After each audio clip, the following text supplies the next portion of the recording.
A British NHS doctor, an Irish citizen who lived there for more than 20 years, and a pharmacist from Birmingham, all accused of being Islamic State fighters and now in jail in East Syria. The men were arrested separately amongst the crowds of civilians fleeing the militants, now on the brink of being defeated militarily. They have one thing in common. I'm not an ISIS person. I'm not part of them. I'm not a terrorist. I'm an ordinary person. I'm not a danger. I'm not a danger.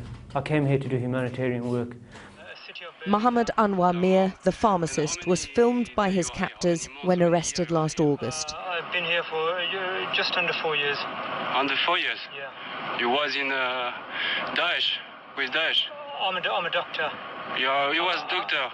I'm a qualified pharmacist from the UK. I studied medicine and pharmacy. Yes, but why you come here? I came here to work with the general people and to help people work in their general hospitals. Hi, I'm Alex Crawford from Sky News. When we met him on a Kurdish base with guards overseeing us, he was still protesting his innocence. I can say to everybody in Britain that I'm not an ISIS fighter. I'm not a dangerous person. I came here to do humanitarian work. I have hurt nobody. I have done nothing wrong other than work in a hospital. People have labelled me with ISIS because of the area was controlled by ISIS. But I just did my job working in a hospital. For 3.5 years, he was inside IS territory when the extremists were at their strongest, controlling large areas of land in Syria and Iraq, carrying out executions, amputations and beheadings. But the Birmingham pharmacist insists he saw virtually nothing. Very, very little, very, very little. When I first got, the internet was always very weak, and then they went through a period whereby they said the internet is not allowed, and then they said the television is not allowed, and they removed everybody's dishes and they put them in one place, and it was forbidden to have a television in your house. Wasn't that a bit of an alarm bell that things might be going wrong? In Mayadeen, everything was fine. But the coalition of Western governments, including Britain, which supported the fight against IS, are now refusing to repatriate citizens like Mohammed Anwar Mir, claiming they could carry out attacks back home. What is it you miss about Britain? I miss everything, the choice, you know, and the freedom, the choice and the freedom. You know, I can walk into a supermarket and everything is available. I can have the freedom to choose anything I want. Yeah. The Kurdish forces holding the IS suspects haven't been able to conduct trials and don't want the responsibility of people they view as militants, especially with the region so fragile. Their foreign captives are in limbo and getting desperate. Why am I still sitting in the prison? Why am I not being given any justice? Is there no justice? Britain exists, it's the strongest, one of the strongest countries in the world.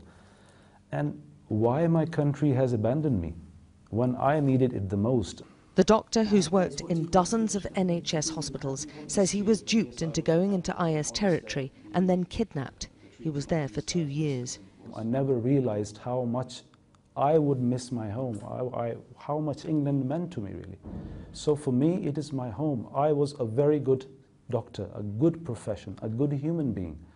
There is not a single complaint in NHS against me. I've been excellent with people, and I have got some special skills. Alexander Bekmirzaev is an Irish passport holder who's lived in Dublin but left for Syria in 2013, urging his wife to bring their baby son and join him months later. What can I do? It's the biggest mistake of my life. What else? I lost 5.5 years. I stole 5.5 years from my family. He and his family emerged weak and starving a few weeks ago from the last pocket held by IS. He insists he was forced by IS to drive injured people to hospitals. They told me, you must work now, you can't sit like that. I said, well, I'm not going to go fight. I can't, first of all, physically I can't do this.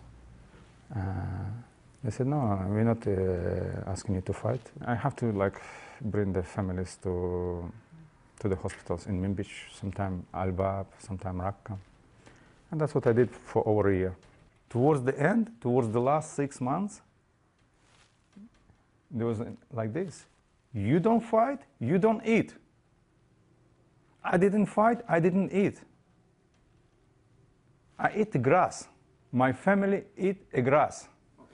The worry now is, in the dying days of the battle against IS, his Kurdish captors may lose territory to either Turkey or the Syrian regime's Bashar al-Assad, and that'll mean losing control of their foreign prisoners.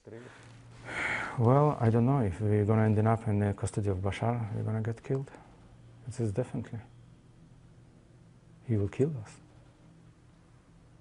The military fight against IS may be all but over, but the region's as unstable as ever, and thousands accused of being foreign Islamic State fighters are wanted by neither their home countries or their captors. Alex Crawford, Sky News in eastern Syria.